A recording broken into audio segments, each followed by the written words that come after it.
नमस्कार मित्र. मागच्या तासात आपण GTAW gas tungsten arc welding मध्ये एज प्रिपरेशन बघितले होते.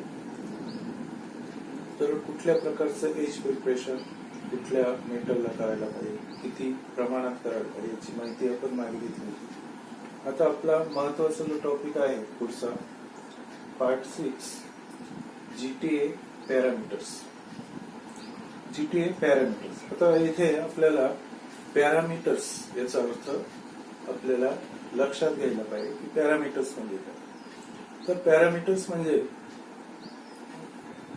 मापदंड, ठरवून दिलेले गोष्टी, म्हणजे ठराविक घटक, ज्या घटकांच्या आधारे आपण चांगल्या प्रकारचं वेल्डिंग करू शकतो, असे जे वेगवेगळे वेल्डिंग मध्ये घटक असतात किंवा मापदंड असतात, त्याचं व्यवस्थित सेटिंग केल्यावर मशीनवर किंवा रॉ मटेरियल किंवा इतर सर्व जे वेल्डिंग मध्ये भाग घेतात असे जे पार्ट्स आहेत, जे काही घटक आहेत, जे काही पॅरामीटर्स आहेत, तर ते सेट करण्यासाठी आपल्याला GTAW पॅरामीटर्स हा टॉपिक महत्वाचा आहे.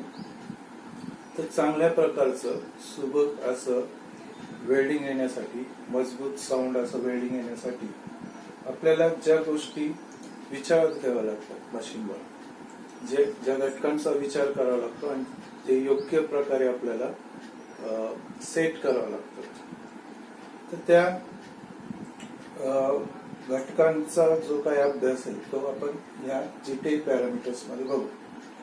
तर याच्यामध्ये आपल्याला जे मुख्य घटक आहेत, तर त्यामध्ये वेगवेगळे साईज, वेगवेगळ्या साईजचे प्लेट्स. पहिला जो घटक आहे याच्यामध्ये तो आहे शीट थिकनेस. Sheet thickness.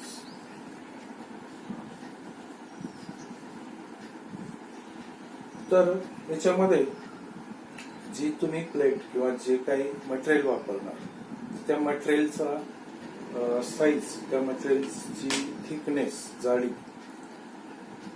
ती महत्वाची आहे या घटकामध्ये. त्यानंतर current. Current in ampere. Current हा एक महत्वाचा घटक आहे याच्यामध्ये. तर करंट जो आहे तो करंट आपण प्लेटच्या जाडीनुसार, त्यानंतर फिलर रॉडच्या जाडीनुसार आपण हे सर्व घटक एकमेकांमध्ये साखळीसारखे एकमेकात गुंतलेले असतात. तर याच्यामध्ये आपण पहिले सर्व घटक बघू, नंतर त्यांचं एकमेकांमध्ये रिलेशन बघू. तर करंट, आता हा करंट आपल्याला प्रत्येक वेळेस म्हणजे horizontal welding position, vertical position, overhead position, याच्यामध्ये आपल्याला चेंज करावा लागतो, बदल करावा लागतो. तर हा एक दुसरा महत्वाचा घटक आहे. तिसरा घटक आहे, तिसरा पॅरामीटर आहे इलेक्ट्रोडचा डायमीटर. Electrode diameter. तर हा तिसरा महत्वाचा एक घटक आहे, ज्याच्यामध्ये आपल्याला वेल्डिंग करताना खूप महत्वाचा असा हा इलेक्ट्रोडचा डायमीटर आहे. त्यानंतर फिलर वायरचा डायमीटर.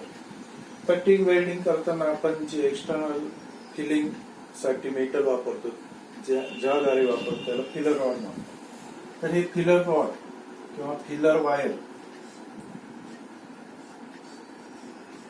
वायरचा डायमीटर हा सुद्धा इथे महत्वाचा आहे. त्यानंतर वेल्डिंगचा स्पीड. पाचवा जो घटक आहे, पॅरामीटर आहे, तो वेल्डिंगचा स्पीड. Welding speed.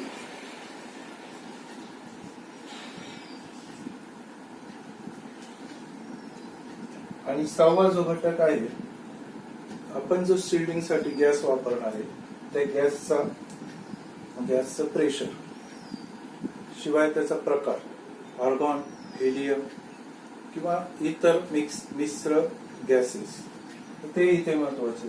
तर याच्यामध्ये ऑर्गॉन किंवा gas pressure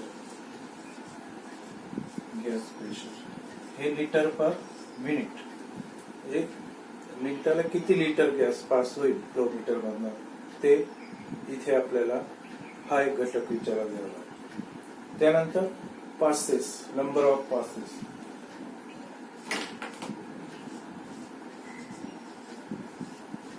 number of passes म्हणजे वेल्डिंगचे रन. एक रन मारल्यानंतर दुसरा रन त्यावर मारणे. ग्रूव्ह भरताना ग्रूव्ह वेल्डिंग मध्येच आपल्याला पासेसची जास्त आवश्यकता असते. तर फर्स्ट पास, सेकंड पास, पहिला ग्रूव्ह भरल्यानंतर ग्रूव्हचा जो पेनिट्रेशन रन किंवा सर्वात पहिला रन, त्यानंतर दुसरा रन, त्यानंतर तिसरा रन, अशा पद्धतीने ते पासेस असतात. तर हे पासेस सुद्धा आपल्याला विचारात घ्यावे लागतात. तर अशा पद्धतीने आपल्याला हे 7 महत्वाचे घटक परत एकदा रिपीट करतो. शीटची थिकनेस किंवा तुमच्या जॉबची थिकनेस, त्यानंतर तुम्ही त्या जॉबसाठी किती करंट वापरणार, तो करंट एम्पियर मध्ये, त्यानंतर त्या जॉबसाठी इलेक्ट्रोडचा डायमीटर काय वापरणार ते, त्यानंतर फिलर वायरचा डायमीटर, त्या पर्टिक्युलर जॉबसाठी तुम्ही कुठला फिलर रॉड वापरणार, त्याचा डायमीटर काय वापरणार, हे सुद्धा महत्वाचं आहे. त्यानंतर वेल्डिंग स्पीड किती वापरणार, तो महत्वाचा घटक आहे. आणि गॅस प्रेशर किती ठेवणार आणि कुठला गॅस वापरणार. त्यानंतर वेल्डिंगचे पासेस किती, एक सिंगल पास, डबल पास, अशा पद्धतीने हे 7 पॅरामीटर्स किंवा घटक आपल्याला GTAW वेल्डिंग मध्ये, म्हणजे गॅस टंगस्टन, आर्क वेल्डिंग किंवा टीग वेल्डिंग मध्ये हे घटक आपल्याला पहिले लक्षात घ्यावे लागतात आणि त्यानंतर आपल्याला पुढचं नियोजन करावं लागतं. तर यासाठी बऱ्याच प्रकारचे याच्यामध्ये टेबल्स आपल्याला अभ्यासाला मिळतील. प्रत्येक धातूनुसार, धातूच्या प्रकारानुसार आपल्याला टेबल्स मिळतील आणि त्या टेबल्स प्रमाणे पॅरामीटर आपल्याला सेट करायचे. तर याच्यामध्ये आपण उदाहरणादाखल स्टेनलेस स्टील हा धातू घेतला, तर याच्यामध्ये स्टेनलेस स्टील चे अनेक प्रकार आहेत. एवढे प्रकार आपल्याला अभ्यासावा लागतात. तर मग याच्यामध्ये 302 पासून 304, 309, 3010, 3016, 316, 321, 347 आणि 348 असे अनेक प्रकारचे स्टेनलेस स्टीलचे प्रकार आहेत. तर याच्यामध्ये ऑस्टेनेटिक स्टील हे जास्त आपण वापरतो आणि त्याचे एक प्रकार. तर ह्या प्रकारामध्ये सुद्धा आपल्याला त्याच्यामध्ये जे काही त्याची मेटलर्जी आहे, मग त्याच्यामध्ये केमिकल आणि फिजिकल असे 2 प्रकार पडतात. केमिकल मेटलर्जी जर बघितली आपण, तर त्याच्यामध्ये आपल्याला त्या धातूमध्ये जे घटक आहे, जे पर्सेंटेज आहे त्या धातूचे, तो सुद्धा GTAW मध्ये महत्वाचा पॅरामीटर आहे. म्हणजे धातू तुम्ही कोणता वापरताय आणि त्या धातूमध्ये काय आहे, त्याचे घटक काय. तर आपण उदाहरणादाखल घेतलं तर सर्व प्रकारचे जे स्टेनलेस स्टीलचे प्रकार आहेत, त्याच्यामध्ये आपल्याला carbon, manganese, silicon, chromium, nickel आणि स्पेशल अजून प्रकार गेलो तर त्याच्याबरोबर मोलेबिनम, त्यानंतर निओबियम, टिटॅनियम असे वेगवेगळे धातू त्याच्यामध्ये मिश्रित केले जातात. त्यांचे विशिष्ट असे गुणधर्म असतात, ज्यामुळे आपल्याला ते धातू वेल्डिंग मध्ये त्याप्रमाणेच वेल्डिंग करावं लागतं. तर आता कार्बन जरी घेतलं आपण स्टेनलेस स्टील मध्ये, तर कार्बनचं प्रमाण 0.08 ते 0.15 एवढं कार्बनचं प्रमाण आपल्याला याच्यामध्ये असतं. मग याच्या रेंज प्रमाणे काही स्टील मध्ये 0.08 असेल, तर काही स्टील मध्ये 0.15 पर्यंत त्याची पर्सेंटेज टक्केवारी वाढवलेली असते. मॅग्नीज जास्तीत जास्त 2% पर्यंत आपण याच्यामध्ये मॅग्नीज आपल्याला आढळून येतं. सिलिकॉन याच्यामध्ये सिलिकॉन सुद्धा महत्वाचा घटक आहे. तर हा 1% जनरली असतो आणि ठराविक स्पेशलच्या याच्यामध्ये 2 ते 0.3% एवढा असतो. त्यानंतर क्रोमियम 17% पासून 24% असू शकतो. निकेल 8% पासून 22% पर्यंत असू शकतो. मोलिब्डेनम 2% ते 3%. त्याच पद्धतीने निओबियम आणि टिटॅनियम. तर आपण पॅरामीटर हा खूप मोठा विषय आहे आणि याच्यामध्ये अनेक घटक याच्यात आपल्याला विचारात घ्यावे लागतात. त्यापैकी आपण उदाहरणार्थ स्टेनलेस स्टील घेतलं आणि स्टेनलेस स्टीलचे एवढे प्रकार, त्याच पद्धतीने ॲल्युमिनियम, त्याच पद्धतीने आपल्याला स्टेनलेस स्टीलचे हाय स्पीड स्टीलचे प्रकार किंवा कार्बन स्टीलचे प्रकार, हे सर्व आपल्याला त्यांचे प्रकार विचारात घेऊन आपल्याला त्याच्या टेबल प्रमाणे ते घटक सर्व आपल्याला सेट करावे लागतात. त्या पद्धतीने आपल्याला त्याचं मशीनचं पूर्ण पॅरामीटर सेट करून आपण वेल्डिंग केल्यानंतर त्याच्यामध्ये जी आपल्याला रिझल्ट मिळतो किंवा त्याचं जे काही वेल्डिंग होतं ते साऊंड असं असतं, त्याची फिजिकल प्रॉपर्टीज, केमिकल प्रॉपर्टीज ही चांगली असते, जेणेकरून ते जिथे यंत्रामध्ये वापरले जातात ते पार्ट तिथे ते टिकू शकतात आणि जास्त त्यांची लाईफ त्याचं हे वाढवू शकतं. त्याच्यात कुठलाही दोष नंतर येत नाही. तर याच्यामध्ये आपण स्टेनलेस स्टीलचे प्रकार बघितले. त्याच पद्धतीने आपल्याला MS, ॲल्युमिनियम, कास्ट आयर्न किंवा स्टीलचे वेगवेगळे ranges, carbon steel, high speed steel, या सर्व मध्ये आपल्याला अनेक प्रकारचे पॅरामीटर्स आपल्याला सेट करावे लागतात आणि त्याप्रमाणे आपण इथे याचं याच्यामध्ये आपल्याला जो महत्वाचा भाग आहे, तर उदाहरणादाखल आपण स्टेनलेस स्टील धातूचा अभ्यास करून जर आपण बघितलं तर याच्यामध्ये आपल्याला वेगवेगळ्या थिकनेस प्रमाणे आपण जे 6 पॅरामीटर्स याच्यामध्ये आहे ते कसे सेट करायचे, किती प्लेटला, किती जाडीच्या प्लेटला म्हणजे किती करंट ठेवायचा, कोणता इलेक्ट्रोड डायमीटर वापरायचा, कोणती फिलर वायर वापरायची, तिचा डायमीटर किती वापरायचा, वेल्डिंगचा स्पीड किती ठेवायचा, त्यानंतर गॅसचे पासेस साधारणतः किती ठेवायचे, गॅसचं प्रेशर किती ठेवायचं, या आपण प्लेटच्या जाडीनुसार हे घटक मशीनवर सेट करायचे असतात. शीटची जी थिकनेस आहे ती थिकनेस साधारणतः आपण सर्वप्रथम बघू 0.8 एवढी जर प्लेटची थिकनेस असेल तर आपल्याला करंट ठेवताना 3 पॅरामीटर विचारात घ्यावे लागतात. हॉरिझॉन्टल साठी आपल्याला 15 ते 30, त्यानंतर व्हर्टिकल साठी 14 ते 28 आणि ओव्हरहेड साठी 13 ते 27 एवढी करंट रेंज आपल्याला ठेवावी लागते. त्यानंतर याच्यामध्ये इलेक्ट्रोडचा डायमीटर साधारणतः 1 mm असतो. फिलर वायर इथे आपल्याला गरज नाही. त्यानंतर वेल्डिंगचा स्पीड हा 300 ते 350 एम्पियर एवढा ठेवावा लागतो. 350 mm पर मिनिट या पद्धतीने आपल्याला वेल्डिंगचा स्पीड ठेवावा लागतो. आणि ऑर्गनचं प्रेशर आपण फ्लो मीटरवर जे काही प्रेशर ऍडजस्ट करतो तर ते 3 litre per mm, 3 litre per mm एवढं आपण हे प्रेशर ठेवू शकतो. त्यानंतर जेव्हा आपण 1.0 एवढ्या जाडीची प्लेट वापरणार त्याच्यामध्ये आपल्याला फ्लॅट, त्याच्यामध्ये आपल्याला बट जॉईंट तयार करायचं असेल तर त्याच्यामध्ये आपल्याला हॉरिझॉन्टल पोझिशन साठी 25 ते 60 एवढा करंट ठेवायचा आहे. व्हर्टिकल साठी 23 ते 55 एवढा करंट ठेवायचा आहे. ओव्हरहेड साठी आपल्याला 22 ते 54 एवढा करंट ठेवायचा आहे.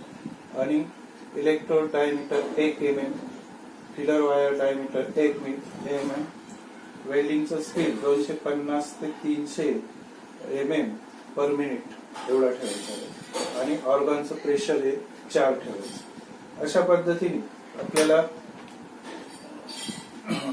या प्लेटच्या जाडीनुसार हे वापरायचं. त्यानंतर 1 mm ची प्लेट आपल्याला फिलेट बनवायचं असेल, टी जॉईंट बनवायचा असेल तर त्यासाठी आपल्याला 55 करंट ठेवावं लागेल हॉरिझॉन्टल साठी. व्हर्टिकल साठी आपल्याला 51 करंट ठेवावं लागेल. ओव्हरहेड साठी 50 एवढा करंट ठेवावा लागेल. त्यानंतर electrode diameter 1 mm, feeder wire diameter 1.5 आणि वेल्डिंगचा स्पीड 250 ते 300 आणि ऑर्गनचा फ्लो 4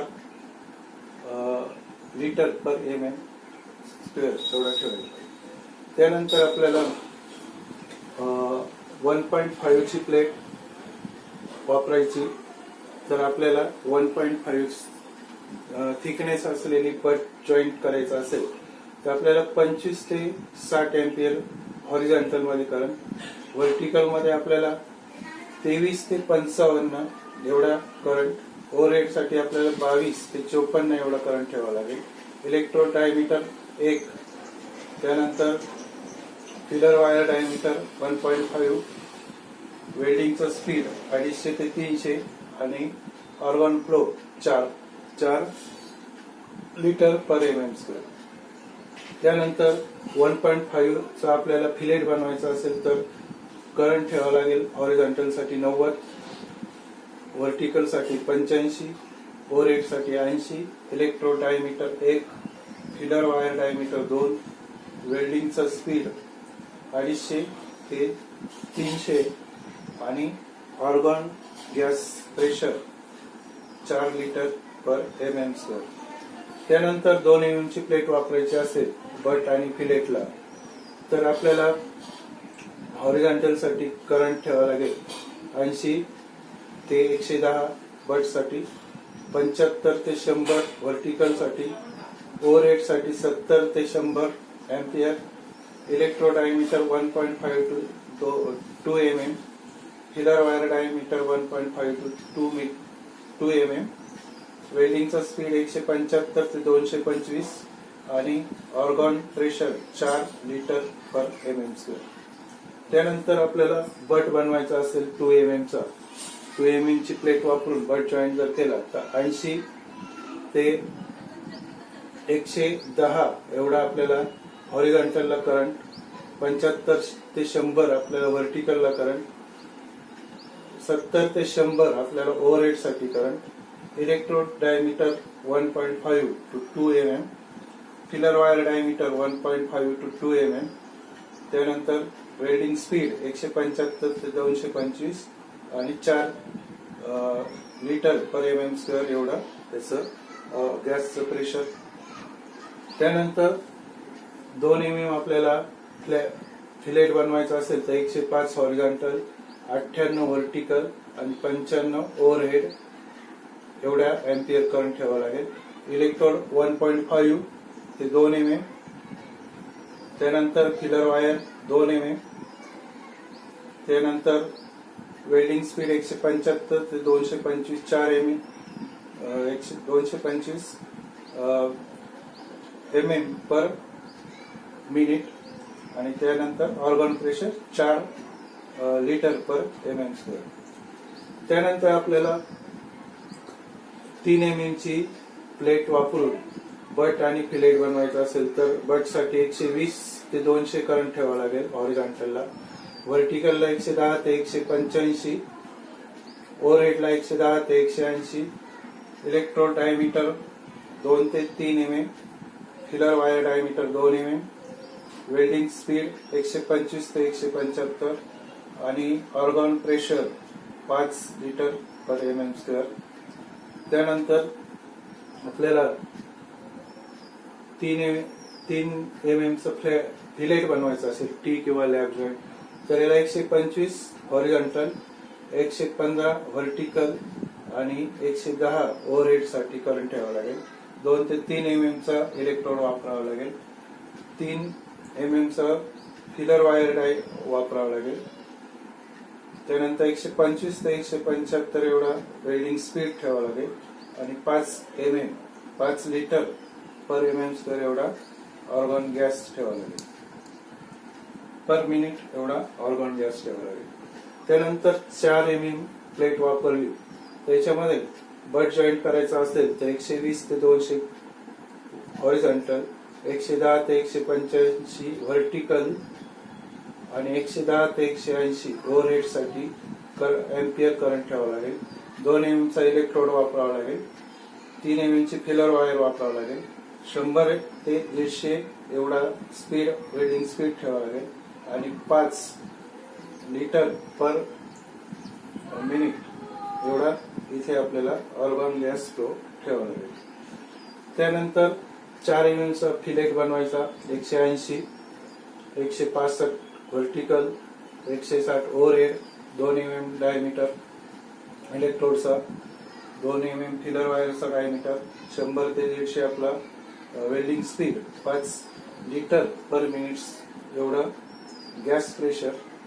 त्यानंतर 5 MM ची प्लेट बट जॉईंट करायचं असेल तर 150 ते 250 आपल्याला हॉरिझॉन्टल साठी करंट, 140 ते 230 व्हर्टिकल साठी करंट, 135 ते 225 आपल्याला ओव्हरहेड साठी करंट, 2 ते 3 MM इलेक्ट्रोड डायमीटर, 3 ते 4 MM फिलर वायर डायमीटर आणि वेल्डिंग स्पीड आपल्या त्याच्यानुसार आपण कमी जास्त ठेवू शकतो. 5 MM argon pressure litre per minute square.